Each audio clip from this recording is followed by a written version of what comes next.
Hello दोस्तों, एक बार फिर से स्वागत है आपका मेरे यूट्यूब चैनल आरएस नोट्स पर। और आशा करता हूं दोस्तों आप सब स्वस्थ होंगे, मस्त होंगे। दोस्तों रीट का पेपर आपका होने जा रहा है, उसके लिए रीट सीरीज सॉल्यूशन हम आपके लिए लेके आए हैं दोस्तों एक ऐसी वीडियो जो कि आपके एग्जाम्स के लिए बहुत ही महत्वपूर्ण सिद्ध होगी। विषय है दोस्तों पर्यावरण अध्ययन और टॉपिक हुआ दोस्तों हमारी पृथ्वी व अंतरिक्ष। हमारी पृथ्वी व अंतरिक्ष एक ऐसा टॉपिक दोस्तों जिससे 2 या 3 क्वेश्चन बार बार पूछे जाते हैं पर्यावरण अध्ययन विषय में दोस्तों। ये क्वेश्चन जो होंगे लेवल 1 और लेवल 2 दोनों के लिए होंगे, तो आप एक भी क्वेश्चन मिस ना कीजिएगा, वीडियो अंत तक देखिए दोस्तों। तो आइए दोस्तों शुरू करें।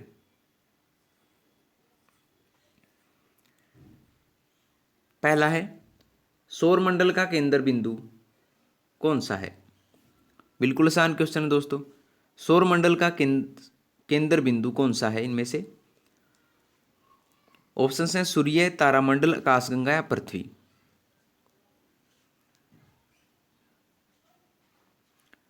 तो सौर मंडल का केंद्र बिंदु है दोस्तों ये है सूर्य। किसे कहते हैं सौर मंडल का केंद्र बिंदु? सूर्य को कहा जाता है। तो ऑप्शन पहला इसका जवाब होगा दोस्तों। ठीक है, चलते हैं अगले क्वेश्चन पर दोस्तों। बिल्कुल आसान क्वेश्चन होंगे और मोस्ट इंपोर्टेंट क्वेश्चन होंगे दोस्तों, एक भी क्वेश्चन मिस ना कीजिएगा। अगला, पृथ्वी के सबसे निकट स्थित ग्रह कौन सा है? पृथ्वी के सबसे निकट स्थित ग्रह कौन सा है?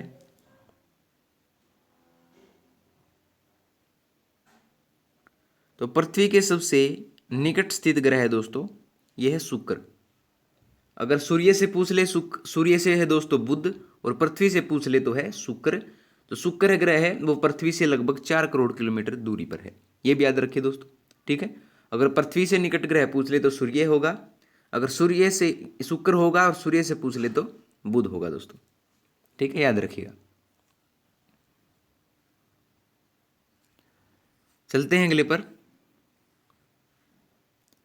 सौरमंडल का कौन सा ग्रह शेष ग्रहों के विपरीत पूर्व से पश्चिम दिशा की ओर घूर्णन करता है? सौरमंडल का कौन सा ग्रह जो है शेष ग्रहों के विपरीत पूर्व से पश्चिम दिशा की ओर घूर्णन करता है? ऑप्शन है मंगल, बुध, नेपच्यून या शुक्र।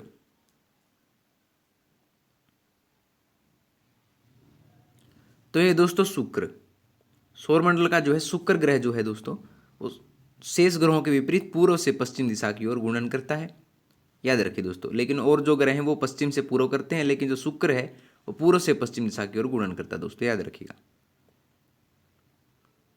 ठीक है,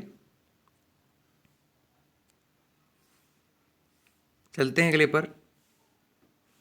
सूर्य के सर्वाधिक निकट ग्रह कौन सा है? सूर्य के सर्वाधिक निकट ग्रह कौन सा है? ऑप्शन हैं बुध, शुक्र, मंगल या बृहस्पति। सूर्य के सर्वाधिक निकट ग्रह दोस्तों ये है बुध। पृथ्वी के निकट कौन सा था? शुक्र था, और सूर्य के निकट ग्रह दोस्तों बुध, याद रखिए ऑप्शन पहला इसका जवाब होगा। ठीक है दोस्तों,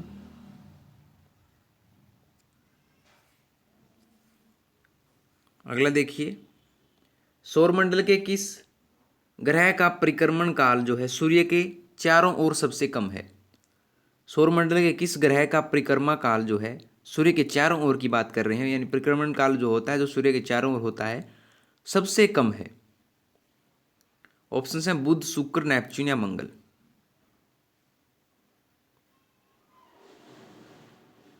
तो ये दोस्तों बुध का जो परिक्रमण काल है दोस्तों वो सबसे कम है, ऑप्शन पहला इसका जवाब होगा दोस्तों। ठीक है दोस्तों, अगला देखिए। किस ग्रह का दिन उसके वर्ष से बड़ा होता है? किस ग्रह का जो दिन है वो उसके वर्ष से बड़ा होता है, यानी उसका दिन बड़ा होता है बजाय वर्ष के? ऑप्शन हैं बृहस्पति, मंगल, यूरेनस या बुध।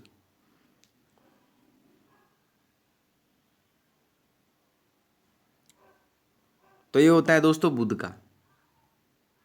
का जो है बुध ग्रह का दिन उसके वर्ष से बड़ा होता है, याद रखिए ऑप्शन चौथा इसका जवाब होगा। व्याख्या देख लीजिए। बुध का एक दिन अपनी कक्षा पर गुणन का पृथ्वी के 243 दिन के बराबर होता है तथा एक वर्ष सूर्य की परिक्रमा करने में लगभग लगने वाला समय पृथ्वी के 225 दिन के बराबर होता है। ठीक दोस्तों, याद रखिएगा ये भी। चलते हैं अगले पर।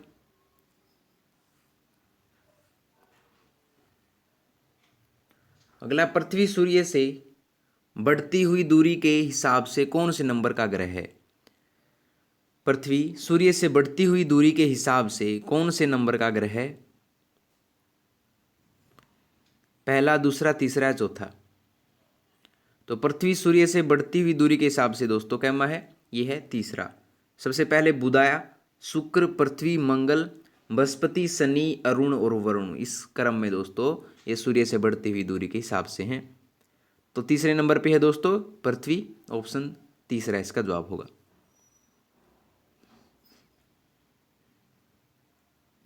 ठीक है दोस्तों, अगला देखिए,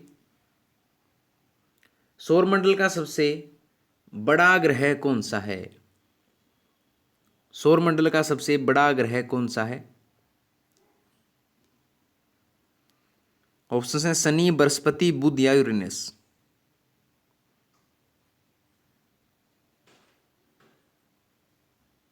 तो सौरमंडल का सबसे बड़ा ग्रह है दोस्तों, याद रखिए, बृहस्पति। ठीक है, और सबसे छोटा पूछ ले तो सबसे छोटा ग्रह है दोस्तों बुध। सबसे बड़ा है बृहस्पति और सबसे छोटा है दोस्तों बुध, याद रखिएगा दोस्तों। ठीक है,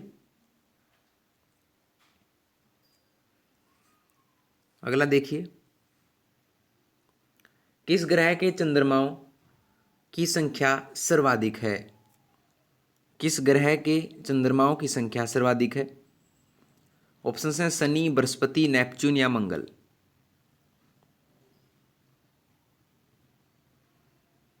तो किस ग्रह के चंद्रमाओं की जो संख्या है दोस्तों वो है शनि की। शनि ग्रह के जो चंद्रमा है दोस्तों, उपग्रह हैं, उनकी संख्या सबसे सर्वाधिक है। तो ऑप्शन पहला इसका जवाब होगा दोस्तों, याद रखिए, ऑप्शन पहला। ऐसे ही क्वेश्चन बार बार रीट के एग्जाम्स में पूछे जाते हैं दोस्तों, तो आप एक भी क्वेश्चन मिस ना कीजिएगा, वीडियो अंत तक देखिए, बने रहिए, जुड़े रहिए दोस्तों वीडियो के साथ। अगला है, सौरमंडल का सर्वाधिक चमकीला ग्रह कौन सा है? सौरमंडल का सर्वाधिक चमकीला ग्रह कौन सा है? ऑप्शन हैं बुध, शुक्र, नेपच्यून या बृहस्पति।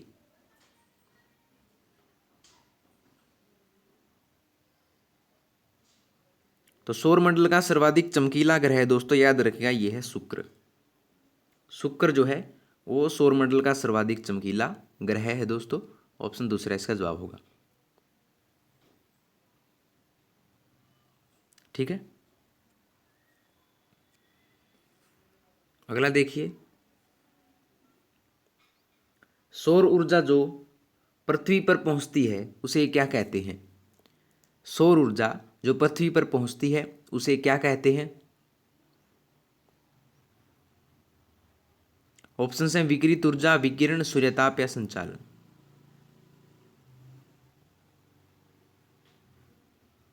तो सौर ऊर्जा जो पृथ्वी पर पहुंचती है दोस्तों उसे कहते हैं सूर्यताप, ऑप्शन तीसरा इसका जवाब होगा दोस्तों।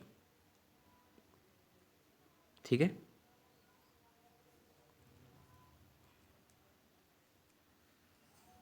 अगला देखिए,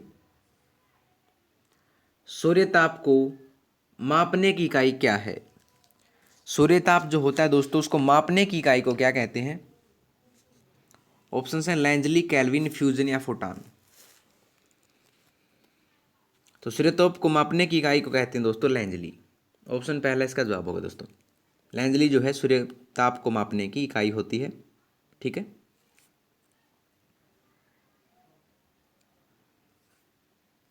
अगला देखिए, निम्न में से कौन सा युग्म सुमेलित है?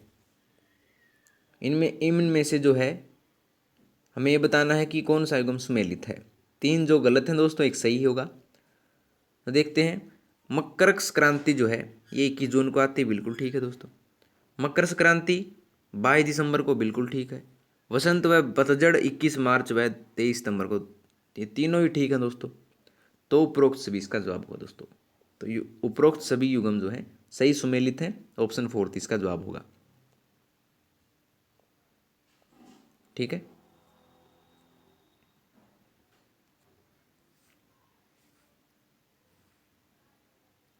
अगला, पृथ्वी का परिक्रमा पथ किन दो ग्रहों के बीच है?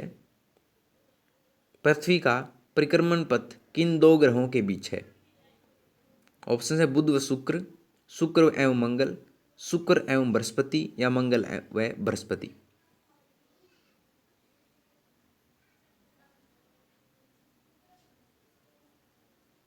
तो पृथ्वी का परिक्रमण पथ दोस्तों ये है शुक्र एवं मंगल के बीच में। ठीक है, तो ऑप्शन दूसरा इसका जवाब होगा दोस्तों। ठीक है, चलते हैं अगले पर। अगला, पृथ्वी में किस भाग पर सर्वाधिक सूर्य ताप प्राप्त होता है? पृथ्वी में किस भाग पर सर्वाधिक सूर्य ताप प्राप्त होता है, जहां पर जो सूर्य का ताप है दोस्तों वो सबसे अधिक होता है, हमें वो भाग बताना है पृथ्वी का। तो सबसे अधिक सूर्य ताप प्राप्त होता है दोस्तों निम्न मध्य अक्षांशों पर। कहां पर? निम्न मध्य अक्षांशों पर जो है दोस्तों सबसे ज्यादा सूर्य ताप प्राप्त होता है। तो ऑप्शन दूसरा इसका जवाब होगा दोस्तों। ठीक है, अगला देखिए, औसत रूप से पृथ्वी सूर्य से कितनी दूरी पर स्थित है? औसत रूप से जो है पृथ्वी सूर्य से कितनी दूरी पर स्थित है?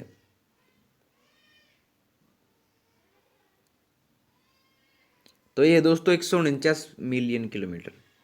औसत रूप से जो पृथ्वी है सूर्य से 149 मिलियन किलोमीटर दूर स्थित है दोस्तों। तो ऑप्शन तीसरा इसका जवाब होगा। ठीक है दोस्तों, अगला देखिए, उपसौर की स्थिति में क्या होता है? उपसौर की स्थिति में क्या होता है दोस्तों?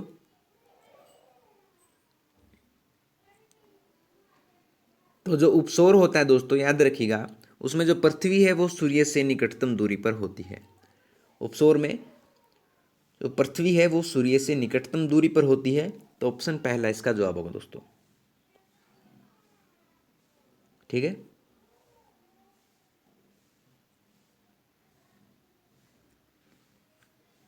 अगला देखिए,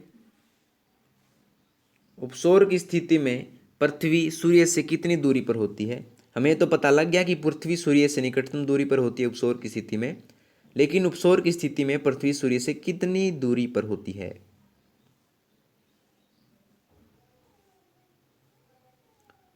तो ये होती है दोस्तों याद रखिए 147 मिलियन किलोमीटर। औसत जो था दोस्तों वो था 149 मिलियन किलोमीटर, और उपसौर की स्थिति में यानी जो सबसे निकटतम दूरी पर होती है तो होता है ये 147 मिलियन किलोमीटर दोस्तों, ये भी याद रखिए। ठीक है,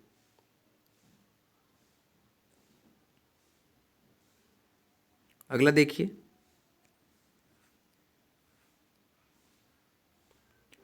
अपसौर की स्थिति कब होती है? अपसौर की जो स्थिति है वो कब होती है? 4 जून, 3 जनवरी, 4 जुलाई, या 4 दिसंबर?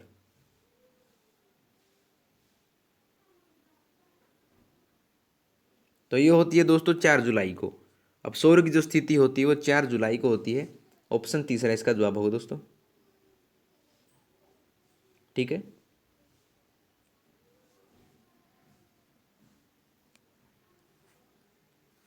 अगला देखिए, हर एक क्वेश्चन महत्वपूर्ण है दोस्तों, एक भी क्वेश्चन मिस ना कीजिएगा। अगला, अपसौर की स्थिति में पृथ्वी व सूर्य के मध्य दूरी कितनी होती है? दोस्तों पहले बताया था उपसौर की स्थिति में होती है 147 मिलियन किलोमीटर। औसत जो होता है उनका वो होता है 149 मिलियन किलोमीटर। और जब अपसौर होता है जो कि 4 जुलाई को होता है, अपसौर की स्थिति में जो पृथ्वी है वो सूर्य से अधिकतम दूरी पर होती है। तो उस स्थिति में सूर्य और पृथ्वी के मध्य दूरी कितनी होगी? तो ये होगी दोस्तों 152 किलोमीटर। ठीक है, ऑप्शन तीसरा इसका जवाब होगा दोस्तों।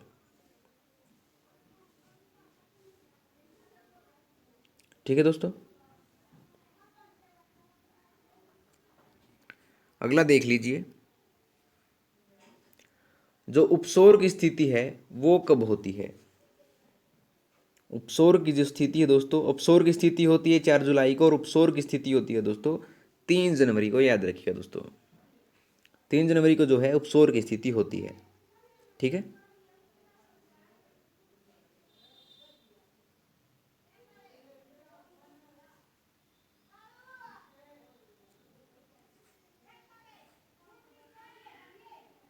अगला देखिए, सर्वाधिक सौर्यिक विकिरण का परावर्तन पृथ्वी का कौन सा भाग करता है? सर्वाधिक सौर्यिक विकिरण का परावर्तन पृथ्वी का कौन सा भाग करता है? ऑप्शन है हिमाच्छादित क्षेत्र, कोणधारी वन क्षेत्र, घास वाला भाग या काली मिट्टी का क्षेत्र। तो सर्वाधिक सौर्यिक विकिरण का परावर्तन जो है दोस्तों पृथ्वी का हिमाच्छादित क्षेत्र करता है। ठीक है, तो ऑप्शन पहला इसका जवाब होगा दोस्तों। ठीक है दोस्तों, आया समझ में? अगला देख लीजिए, जैसे जैसे हम पृथ्वी की सतह से आंतरिक भाग की ओर जाते हैं तो औसतन जिस गहराई पर 1 डिग्री फ़ारेनहाइट की दर से तापमान में वृद्धि होती है वह क्या है? जैसे जैसे हम पृथ्वी की सतह से आंतरिक भाग की ओर जाते हैं तो औसतन जिस गहराई पर 1 डिग्री फ़ारेनहाइट की दर से तापमान में वृद्धि होती है वह जो गहराई है दोस्तों वो क्या है? जैसे ही जो है दोस्तों हम 64 फीट की गहराई में जाते चले जाएंगे तो 1 डिग्री फ़ारेनहाइट की जो है तापमान में वृद्धि होती चली जाएगी। तो ऑप्शन तीसरा इसका जवाब होगा दोस्तों। ठीक है।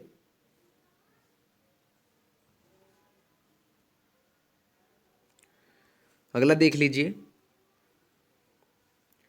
सौरमंडल में ऊंचाई के अनुसार तापमान की सामान्य ह्रास दर 1 डिग्री सेल्सियस है प्रत्येक।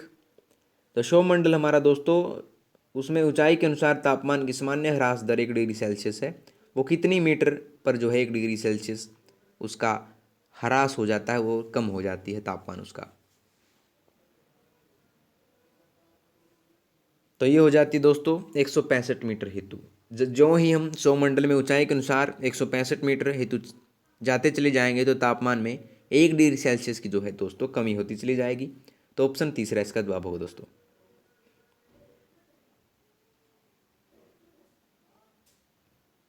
ठीक है। अगला देखिए, अगला निम्नलिखित में से पृथ्वी की आकृति के बारे में कौन सा कथन सही है? निम्नलिखित में से पृथ्वी की आकृति के बारे में कौन सा कथन सही है?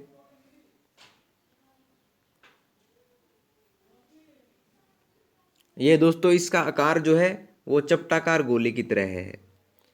जो पृथ्वी आकृति है दोस्तों इसका आकार क्या है? जो चपटाकार गोले की तरह है।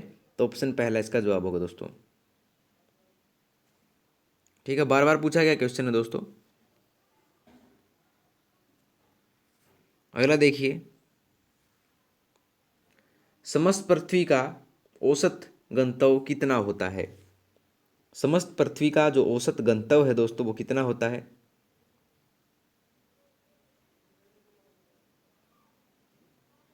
तो ये होता है दोस्तों 5 से 6। समस्त पृथ्वी का जो औसत घनत्व होता है दोस्तों वो होता है 5 से 6। ऑप्शन दूसरा इसका जवाब होगा दोस्तों। ठीक है। अगला देख लीजिए, किस विद्वान ने पृथ्वी को 3 समांतर परतों सियाल सीमा नीफे में विभक्त किया था?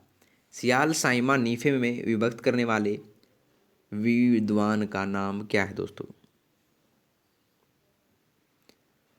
डेली स्वेस, जैक या लिंक? तो ये किया था दोस्तों स्वेस ने। स्वेस विद्वान ने जो है पृथ्वी को 3 समानांतर परतों सियाल साइमा और नीफे में विभक्त किया था दोस्तों। ऑप्शन दूसरा इसका जवाब होगा। ठीक है। अगला देखिए, अगला पृथ्वी के केंद्रीय पिंड का निर्माण किन तत्वों से हुआ है? पृथ्वी के केंद्रीय पिंड का जो निर्माण है दोस्तों वो किन तत्वों से हुआ है?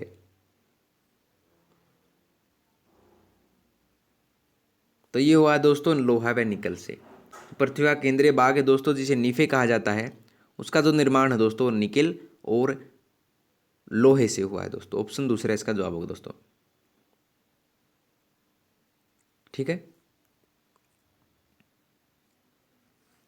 अगला देखिए। अगला, पृथ्वी के विषुवतरेखीय व्यास की लंबाई कितनी है? पृथ्वी के विषुवतरेखीय व्यास की लंबाई कितनी है दोस्तों? ऑप्शंस हैं 79 51 मील, 79 27 मील, 79 10 मील या 8000 मील। तो पृथ्वी का जो विषुवतीय व्यास है दोस्तों, उसकी लंबाई है 7927 मील। ठीक है, ऑप्शन दूसरा इसका जवाब होगा दोस्तों।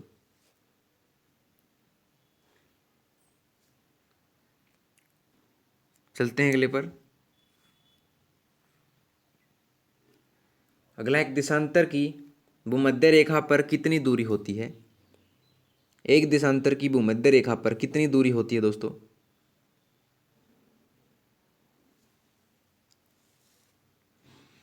तो ये दूरी होती है दोस्तों 111.32 किलोमीटर। एक देशांतर की भूमध्य रेखा पर दूरी होती है दोस्तों 111.32 किलोमीटर। तो दूसरा इसका जवाब होगा दोस्तों। ठीक है, अगला देखिए। दो अक्षांशों के मध्य की दूरी कितनी होती है? दो अक्षांशों के मध्य की दूरी कितनी होती है? देशांतर के बीच में तो थी दोस्तों 111.32 किलोमीटर, और अक्षांशों की जो है दोस्तों थोड़ी सी कम हो जाती है। तो ये हो जाती है दोस्तों कितनी, 111 किलोमीटर। तो ऑप्शन पहला इसका जवाब होगा दोस्तों। अक्षांशों की कम होती है थोड़ी सी, और ज़्यादा होती है थोड़ी सी देशांतर की। याद रखिए दोनों बातें।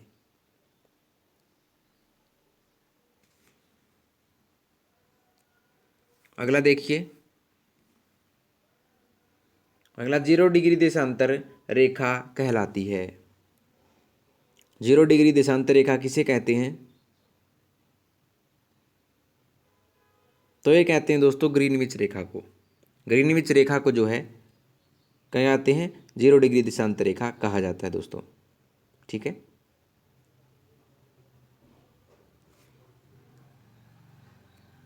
अगला देखिए। पृथ्वी की गति निम्न में से कितने प्रकार की होती है? पृथ्वी की जो गति है वो निम्न में से कितने प्रकार की होती है?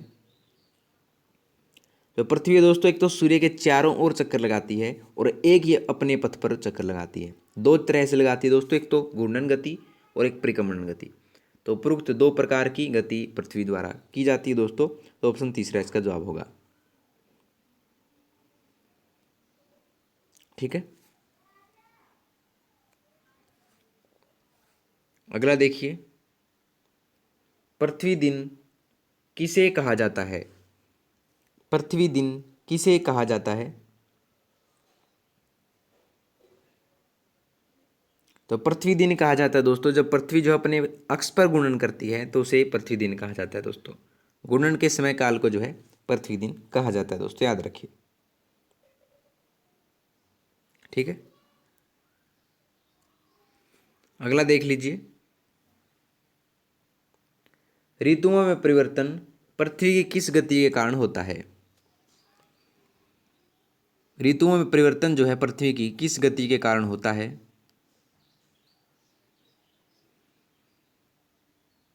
यह होता है दोस्तों परिक्रमण। ऋतु में परिवर्तन पृथ्वी की परिक्रमण गति के कारण होता है दोस्तों। तो ऑप्शन दूसरा इसका जवाब होगा। ठीक है,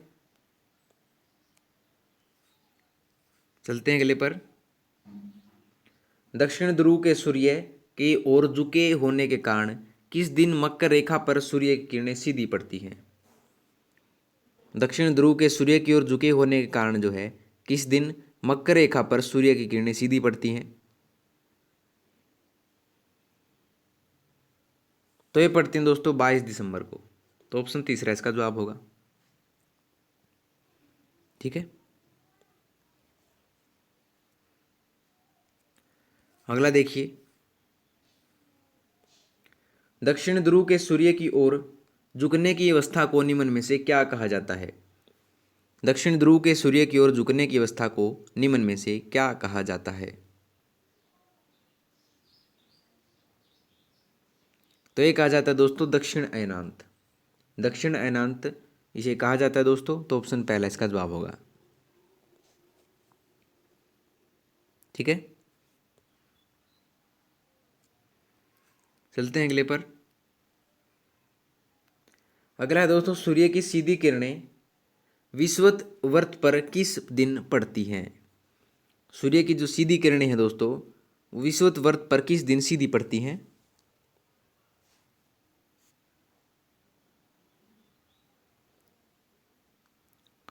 ऑप्शंस दोस्तों 21 मार्च, 21 जून, 23 सितंबर या 22 दिसंबर।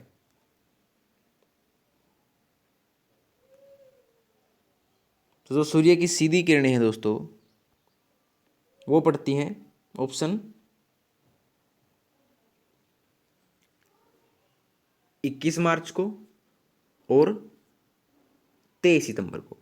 सूर्य की सीधी किरणें जो हैं दोस्तों विषुवत वर्त पर 21 मार्च और 23 सितंबर को सीधी पड़ती हैं।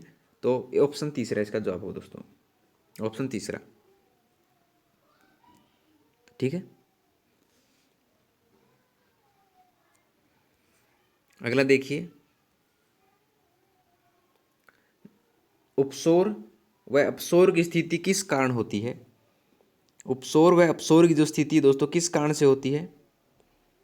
जिसमें जो है जो पृथ्वी सूर्य से ज़्यादा हो जाती है, कभी कभार दूरी उसकी कभी कभार कम हो जाती है, तो स्थिति किस कारण से होती है दोस्तों? ये होती है पृथ्वी की परिक्रमण गति के कारण। तो ऑप्शन दूसरा इसका जवाब हो दोस्तों। ठीक है,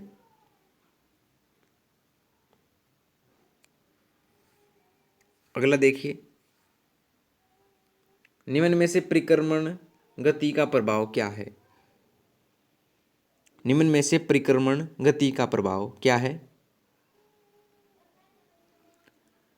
अयन वर्तों का निर्धारण, ध्रुव वर्तों का निर्धारण और ऋतु परिवर्तन, तीनों ही दोस्तों इसके प्रभाव हैं। तो प्रोक्ष यानी कि फोर्थ इसका ऑप्शन जवाब होगा दोस्तों।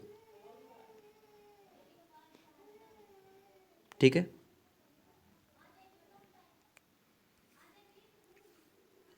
अगला देखिए, चंद्रमा एक माह में पृथ्वी के साथ कितनी बार समकोण की स्थिति बनाता है?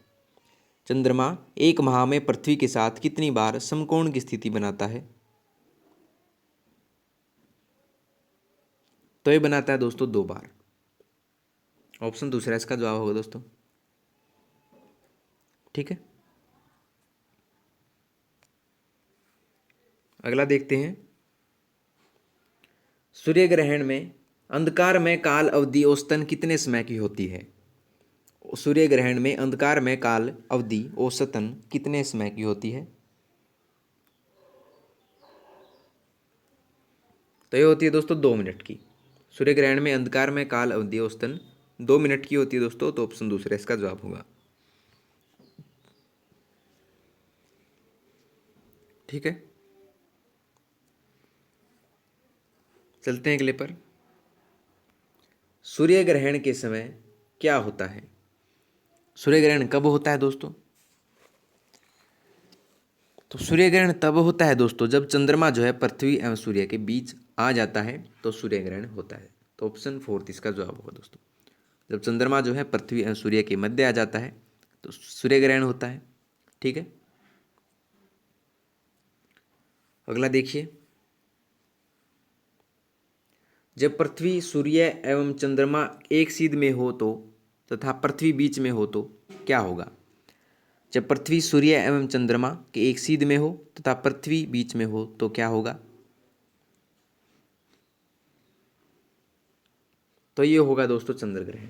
जब पृथ्वी सूर्य एवं चंद्रमा के बीच में हो तो चंद्र ग्रहण होता है दोस्तों, और जब चंद्रमा पृथ्वी एवं सूर्य के बीच स्थित हो तो सूर्य ग्रहण होता है। दोनों बातें याद रखिए दोस्तों। ठीक है, अगला देखिए, अंतरिक्ष में जाने वाले प्रथम भारतीय कौन है? सबको पता होना चाहिए दोस्तों, अंतरिक्ष में जाने वाले प्रथम भारतीय कौन है? राजेश शर्मा, राकेश शर्मा, कल्पना चावला, सुनीता विलियम्स। तो अंतरिक्ष में जाने वाले प्रथम भारतीय थे दोस्तों राकेश शर्मा। ऑप्शन दूसरा इसका जवाब होगा। ठीक है, अगला देखिए, अंतरिक्ष में जाने वाली भारतीय मूल की प्रथम महिला अंतरिक्ष यात्री कौन है? अंतरिक्ष में जाने वाली भारतीय मूल की प्रथम महिला अंतरिक्ष यात्री कौन है?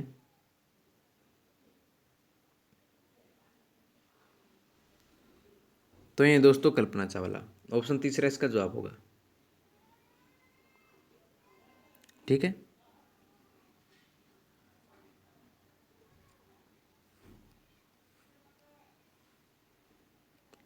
अगला, कैप्टन राकेश शर्मा ने किस अंतरिक्ष यान से अंतरिक्ष में जाने हेतु उड़ान भरी? कैप्टन राकेश शर्मा ने किस अंतरिक्ष यान से अंतरिक्ष में जाने हेतु उड़ान भरी? मोस्ट इंपोर्टेंट क्वेश्चन दोस्तों, ये भरी थी सोयूज T11 से। कैप्टन राकेश शर्मा ने जो है सोयूज T11 से अंतरिक्ष यान से अंतरिक्ष में जाने हेतु उड़ान भरी थी दोस्तों। ऑप्शन पहला इसका जवाब होगा। ठीक है।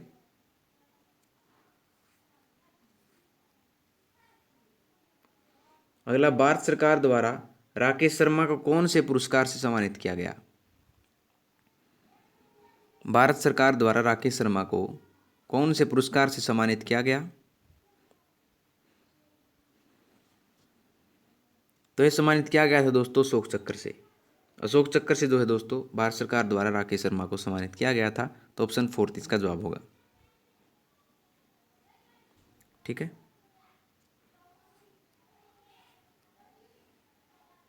अगला, कल्पना चावला के सम्मान में किस भारतीय उपग्रह का नाम कल्पना 1 रखा गया?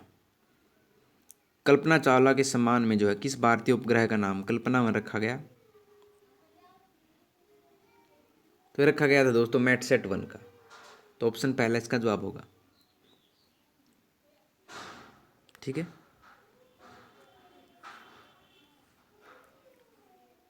अगला, अंतरिक्ष में मैराथन दौड़कर विश्व कीर्तिमान स्थापित करने वाली पहली महिला अंतरिक्ष यात्री कौन है?